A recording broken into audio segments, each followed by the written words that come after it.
Hi, I'm Dr Chris Moyes and I work for the Hepatitis Foundation. This is part of our online series of education on hepatitis B, and I want to talk to you today about the natural history of hepatitis B infection. This is a diagram of the hepatitis B virus. It has a central core of protein and DNA and an outer envelope of hepatitis B surface antigen. What are the biological characteristics of the virus? Well, it's a DNA virus, which makes it much more resilient than RNA viruses such as hepatitis C and HIV, and it survives being dried. It produces a vast excess of surface antigen, which is to suppress the host's immune response. And once it's chronic, it lasts for many years. Eventually, it integrates its own DNA into the host's DNA, and it has a resistant, dormant form of circular DNA, which makes it very hard to eliminate. Transmission is most commonly from blood to blood.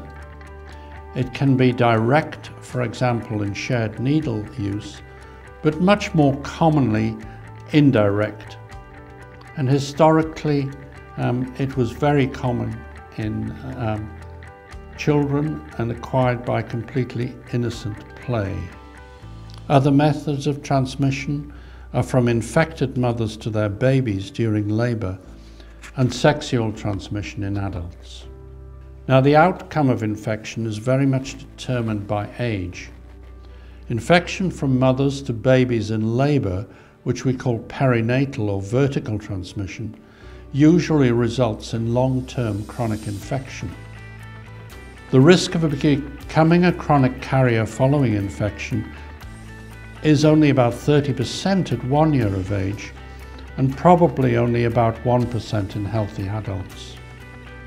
However, in older children and adults, there is a much increased risk of acute hepatitis, a disease which lasts weeks to months and may be associated with jaundice and malaise, but is followed by elimination of the virus and subsequent natural immunity. The natural history of the chronic carrier state of hepatitis B is shown in this slide, and there are a series of stages. Initially, the virus is not recognized as foreign. This is called an immune tolerant phase and is characterized by a huge viral load, often many millions of virus copies in each ml of blood, but little or no damage to the liver. During this stage, the HBe antigen is positive. Typically, this lasts into the teens or 20s, but in some individuals is much longer. And in this phase of immune tolerance, treatment is neither effective nor required.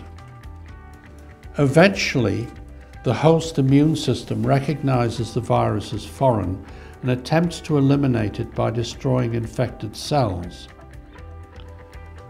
Though usually asymptomatic, this phase of immune-active hepatitis can lead to liver scarring if prolonged more than a few months, and it may be appropriate to treat it if it doesn't settle spontaneously.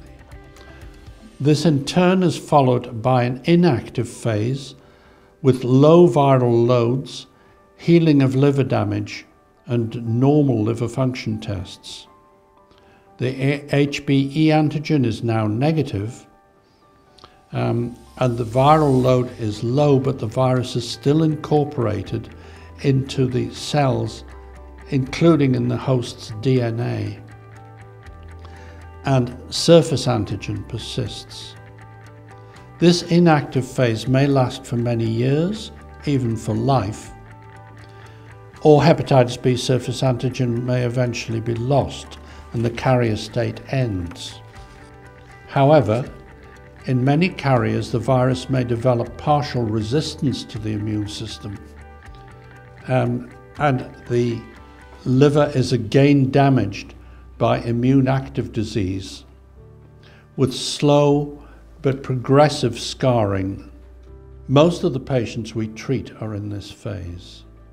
If untreated, there is usually progressive scarring leading to cirrhosis with risk of massive gut bleeding or liver failure when it is severe.